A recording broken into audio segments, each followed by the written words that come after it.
Guess what, everyone? It's back. That's right. Superman and Lois has returned. It took a month off. I'm assuming for a few things. COVID, probably. That makes sense. You gotta catch up on some stuff. That's probably the other reason, too. You probably just need like the little break, get some stuff edited so you can air it again. I understand that. Take your time. This isn't like during the summer and we're doing the break that way, or for Christmas break, it was probably pushed back, so we did it now. That's perfectly fine. But episode 6, it's called Broken Trust, and I like that title because this episode is really about trust. I think this is a really good episode. There's key moments in here. One in particular I'm very excited to talk about that I think is just perfectly comic book, perfectly Superman. I really enjoy that.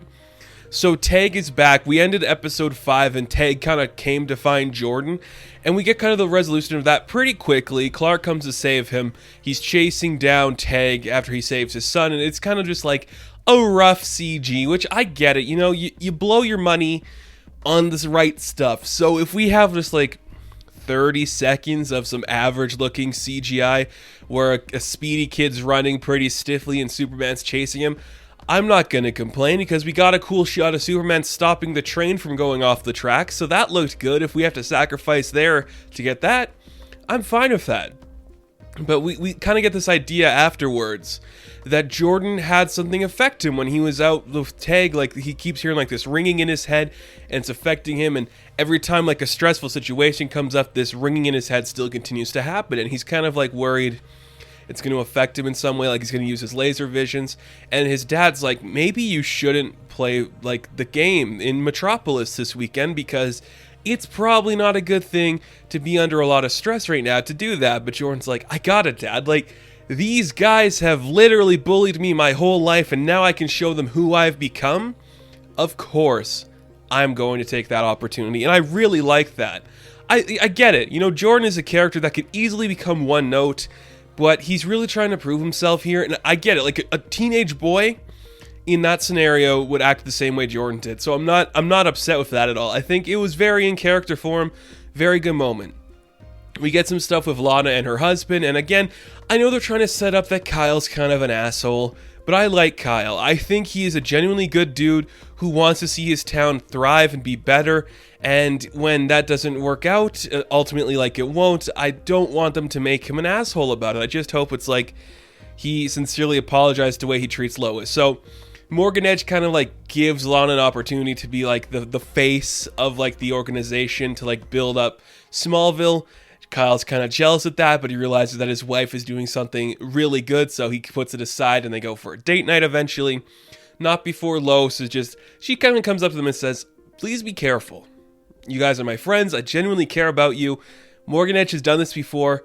Please be careful working with him and having dealings with him because he's done this. And Kyle has no time for it, but Lana's starting to get some suspicion because Morgan Edge is getting pretty close to her in a couple occasions, and it's great. I really like that. It's just, you're setting up so much tension here, and it could all be pretty stale, but it's not, and it's just really cool stuff. I just thoroughly enjoy it. It's really cool just to see that. So we get Jordan having an incident at school where he's like kind of like getting his mind like wrung out, and he's gonna like use his vision, but Jonathan kind of calms him down, and we kind of realize that Jonathan is more willing to step up now to make sure his brother doesn't do anything stupid, which I really enjoy. Again, I'm sure everybody had an expectation for Jonathan in this show. I did. I thought they were going to try to do John like they did in the comics, but this Jonathan Kent is very well done. He's a kid who literally probably has more on his shoulders than Jordan because he has to watch out for his anxiety-ridden, superpowered brother, and he's put so much aside for him, and I really like that atmosphere that it built up with that storyline. There's the incident at school, and then we're going to go back to the football game in Metropolis, and I like this a lot. They're setting up the tension that one of Jonathan's old friends was kind of like teasing them and ragging on him, like, we're going to kick your ass in this game. And when they get there, it's really good. There's so much great stuff in this football. You know, I always like when a show handles like a football scene really well. And I think this episode really handled like a football game pretty coolly. So Smallville's winning. large in part to Jonathan understanding the way the other team plays as well as the way this team plays. So when he becomes like one of the players in the game, I think it was the quarterback. Was he the quarterback? I think he was. It just adds to that. Like, I understand both sides. I know how to play this the right way. And I really liked that idea. And when one of the guys that used to bully Jordan is just like teasing him a bit, saying, oh, you got strong all of a sudden. Hey, big chief. That kind of a thing. Jordan gets mad at it. But what also makes Jordan mad is that this guy who's now ragging on Jordan is also dating Jonathan's ex-girlfriend. And now Jordan's sticking up for his brother when he's teasing Jonathan. And I'm just like, why?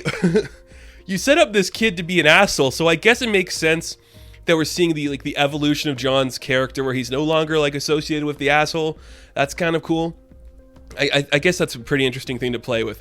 It is actually, I like it. Metropolis sees that Jordan is a force to be reckoned with.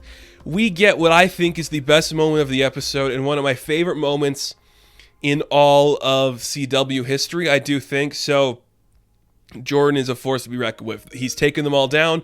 What are they going to do with this final play, the game-winning play, so Smallville wins? Every player on the field, I don't know football terms, linebacker, I think, that is there to stop the quarterback, that is Jonathan. Instead of stopping Jonathan or any other player on the team, every single player tackles Jordan, and he is pushed to the ground, and a fight breaks out. And I love it because everybody on the field is just watching these Metropolis kids beat on Jordan. And Clark doesn't get involved. Jonathan's trying to get involved but being pushed back. And he's just about to break it. It's an actual fight. They are just beating on Jordan.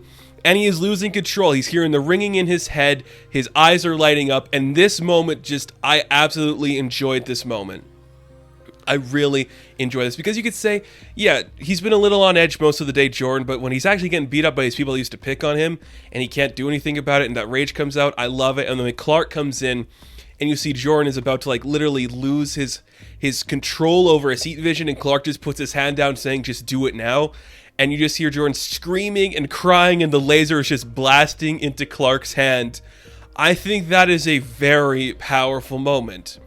That is Jordan just letting it all out. Everything he's kind of pushed aside this entire show into that moment. His frustration, his cowardice, everything he's felt for years, he's putting into that moment while his dad is just protecting him from the world. I genuinely teared up. I'm like, this is powerful. This is what the show needs. And nobody notices because the fight's breaking out between Smallville and Metropolis. I love it. It's some really powerful stuff we are seeing there, and it was just very cool to see. And don't worry, there is some action in here too. We get some stuff with Lois and her new friend Marcus. Marcus, of course, being Alexander Luthor from a different Earth or multiverse or whatever. They are just kind of going through Morgan Edge's new construction site. They sneak in wearing some cool disguises. And instantly, we see that Lois is starting to figure out there's something off about this guy. Something about him doesn't add up, and she doesn't figure it out right away. But when he finds the X-kryptonite in the wall, she's like, how do you have a ray gun and a laser all of a sudden and know that this creepy lady's coming to attack us? So Lois is starting to fill in the cracks that this guy's story isn't legit. Very cool scene. We cut back to Tag. He kidnaps Sarah and takes her to Metropolis. And this is where we get some more Superman action. So we see Superman trying to come in to save Sarah, and it's really good stuff. Before that, actually, he has a moment with his sons where it's just finally they're telling their dad the truth of what's going on with Jordan. It's Jonathan who's kind of just like, dude, you gotta tell him this isn't fun anymore. You gotta tell him something bad is happening to you. It's a great moment, and a great moment too when Superman comes in to help Tag, and we see that the DOD is after Tag too. And when Superman tries to stop them from firing the live rounds at the teenager, we see that one of the men has a gun with kryptonite in it, and it fires into Superman's shoulder. He rips it out and just bursts in front of the guy saying, "Drop your gun." That's great. That's good stuff. And again, it's a scene very similar to the one Jordan had earlier, where his dad's about to lose control, and you just see him reflect and calm himself down before doing something stupid. So hopefully Tag is going to get the help he needs. Superman goes to confront his father-in-law, and it's I see you know how to take care of any situation now. That's great to know. Fantastic stuff. It's great. It's really good, because Sam, again, a character very one note, but you're giving him a lot to do here. He's like, I'm going to protect the people. If that means bringing you down, Clark, I'm going to do it. And Clark's like, it's good to know that now. Now I know where your priorities lie. It's not with me or your daughter. It's with the world. That's great. It's great. It is literally great. It's just really intense and fun to see that scenario play out. I like it. So, of course, in classic high schooler fashion, Jonathan and Jordan are supposed to stay in the hotel room, but they go with some friends to get some beers, and when they are outside, they are confronted by the Metropolis footballers, and everyone's getting mad. And Jordan, again, this is a really good moment in the episode. Jordan is about to go in for the punch to take out one of the Metropolis guys because his power is acting up. He's getting mad. Jonathan comes in, blocks the punch, and you just hear the bone shatter in his hand. And you're like, damn, I thought for a brief second we were going to see the revelation of Jonathan manifesting some power. Maybe not yet, but I'm like, that's so good. That is a really good moment. His arm's broken to the point where he might not even play professional football again. Even in this league, he might not play. His arm may never properly heal. And he is just pissed off at his brother. And this is where the trust comes in. That you got to understand, Jordan says he knows what's going on. Or like he gets it. Like, yeah, I get it. My powers, there's responsibility. But you haven't shown that. You literally have just been losing control of your powers every time you get emotional or heated. And Clark's just like, I gotta tell you, that's not what you do. You have to control this and do the right thing, son. This isn't gonna work out if you can't do that. It's a really powerful moment, culminating in a lot of just nice stuff with some people. We kind of get a moment where Sarah maybe hints at that she knows what's going on with Jordan, but they don't say it or anything, which is fine. I don't think you need to say it. We'll have to wait and see what happens there. I'm very curious to see how Jonathan's story is going to play up. We end this episode with a moment with Lois and her son Jordan. They're just having like a heart-to-heart. And then something happens to Jordan where it looks like his brain's malfunctioning or something's happening in there. And Superman has to rush him to the Fortress of Solitude to see what's actually happening to him. And it's a very strong return to the show. It captured the beats well for everything. We got the action, we got the romance, we got the teenage drama, we got some great football action. We're building up the multiverse with like the kryptonite and all these characters. Lana's starting to realize something's off with these people. I really like this return. It really satisfied, it delivered on every note it needed to, and I can't complain about anything it did because everything felt perfectly natural, and it just worked well. Superman and Lois, it's a really good show, and I'm so glad it's back. I felt its absence when it was gone. It's just really nice to like Superman. You know, it's just really nice to have a powerful moment between a father and his son, just telling him you have to control these things, because if you don't, people are going to get hurt. And when that son loses control of the football game, it's enough to bring a tear to your eye because you just feel for that kid so much, and it's really well done. It's incredibly well done. It might be the best Superman on screen ever. I'll say it. It might be. So that is my review of this episode of Superman and Lois. Of course, I will be back next week for episode 7, and we will continue to talk about this show in great detail. Now, thank you guys so much for watching this review. Be sure to like and subscribe to the channel. As always, you can check me out on Instagram, Patreon, Twitter, all that good stuff, and I will catch you in the next one. Have fun. Stay safe.